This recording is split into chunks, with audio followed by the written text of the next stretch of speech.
நிறைய பேர் boundary setting அப்படின்னு நினைச்சாங்கன்னா they think of it as a big wall around them. என்னை சுத்தி இவ்வளோ பெரிய செவுரு எழுப்பி வச்சிருக்கேன், யாராலையும் என்கிட்ட அவ்வளோ ஈஸியா நெருங்க முடியாது அப்படின்னு. அதுக்கு பேரு பவுண்டரி இல்லைங்க, அதுக்கு பேரு ட்ராமா. உங்களுக்கு சக்சஸ்ஃபுல்லா ஒரு ரிலேஷன்ஷிப்பை ஹோல்ட் அண்ட் மெயின்டைன் பண்ணணும்னா அந்த செவுரு இருந்துச்சுன்னா முடியவே முடியாது. உண்மையான பவுண்டரின்றது என்ன, அது எப்படி ரிலேஷன்ஷிப்ல ஜென்ட்லா இன்ட்ரடியூஸ் பண்ணி அந்த ரிலேஷன்ஷிப்பை சந்தோஷமா வச்சுக்கலாம் அப்படின்னு இந்த வீடியோல பார்க்கலாம். First digital boundary.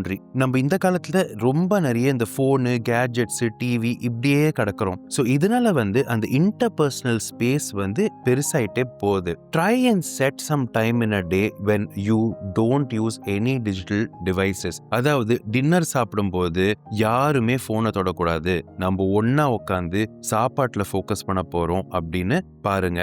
அந்த மாதிரி நீங்க பண்ணும்போது உங்களுக்கு உங்க ஃபேமிலியில இருக்கிற இன்னொருத்தங்களுடைய பல்ஸ் என்னன்றதும் ஈஸியா தெரிஞ்சுக்க வரும். அடுத்தது பிசிக்கல் பவுண்டரி. இது இன்டிமசி மட்டும் கிடையாதுங்க, இது பர்சனல் ஸ்பேஸும் கூட. உங்களுக்கு பப்ளிக் டிஸ்பிளே ஆஃப் அஃபெக்ஷன் பிடிக்காதுன்னு வச்சுக்கோங்களேன், ஆனா உங்க பார்ட்னருக்கு இந்த விஷயம் தெரியாது. அவங்க வெளில நடந்து போகும்போது உங்க கையை பிடிச்சிட்டே நடந்து போறாங்க எங்க போனாலும். உங்களுக்கு இது ஒரு டைம்க்கு மேல அனாயிங்கா இருக்கலாம். திஸ் கேன் காஸ் டிஸ்கம்ஃபர்ட் உங்களுக்கு. அதாவது ஒரு டைம் இல்லைன்னா ஒரு டைம் நீங்க கையை பிடிச்சி நடக்காதுன்னு சொல்றல அப்படின்னு சொல்லிட்டு நீங்க எரிஞ்சு விழ அவங்க அப்செட் ஆக இது ஒரு சண்டையில எடுத்துட்டு போய் முடியறதுக்கு வாய்ப்புகள் இருக்கு. மூணாவது ஃபைனான்சியல் பவுண்டரி. உங்களுக்கு உங்களுடைய அக்கவுண்ட்ல உங்களுடைய காசு நீங்க செலவு பண்ற மாதிரி டெஃபினட்டா இருந்துட்டு இருக்கணும். You should be able to independently manage your finances. உங்களோட பார்ட்னர் அவங்களோட ஃபைனான்சஸை இண்டிபெண்டண்டா மேனேஜ் பண்ற மாதிரி இருக்கணும். ஏதாவது ஒரு காரணத்துக்காக நீங்க ஜாயிண்டா ஒரு அக்கௌண்ட்டோ இல்லை ஒரு லோனோ நீங்க எடுத்திருந்தீங்கன்னா இந்த சிச்சுவேஷன்ல அந்த லோனோ இல்லை அந்த ஜாயிண்ட் அக்கௌண்ட்டையோ நீங்க செப்பரேட்டா நீங்க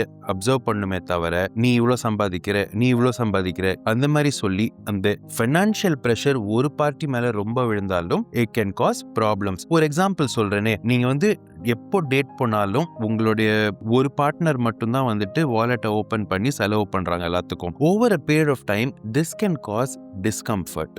ஃபைனலா இமோஷனல் பவுண்டரி. உங்களுக்கு உங்களுடைய ஃப்ரெண்ட்ஸ்ன்னு இருக்கணும், உங்களுக்கு உங்களோட ஹாபீஸ்ன்னு தனியா இருக்கணும், அண்ட் மோஸ்ட் இம்பார்ட்டன்ட்லி உங்களுக்கு உங்களோட இமோஷனல் இண்டிபெண்டன்ஸ் தனியா இருக்கணும். அண்ட் இதே மாதிரி தான் உங்களோட பார்ட்னர் இருக்கும். இது mostly if you are completely reliant on your partners friendships, அவங்களோட கனெக்ஷன்ஸ், அவங்களோட இமோஷனல் சப்போர்ட், இல்லைன்னா அவங்க ஃபுல்லா உங்களோட ஃப்ரெண்ட்ஸ், உங்களுடைய ரிலேஷன்ஷிப்ஸ், உங்களோட ஹாபீஸ், இல்ல உங்களுடைய இமோஷனல் சப்போர்ட்டுக்கு டிபெண்டா இருந்தாங்கன்னா it will lead to problems. ஒரு பிரேக்கப் ஆயிடுச்சுன்னு கூட வச்சுக்கோங்களேன், உங்களுக்கு உங்களோட சப்போர்ட் சிஸ்டம் இல்லாம போயிடும்.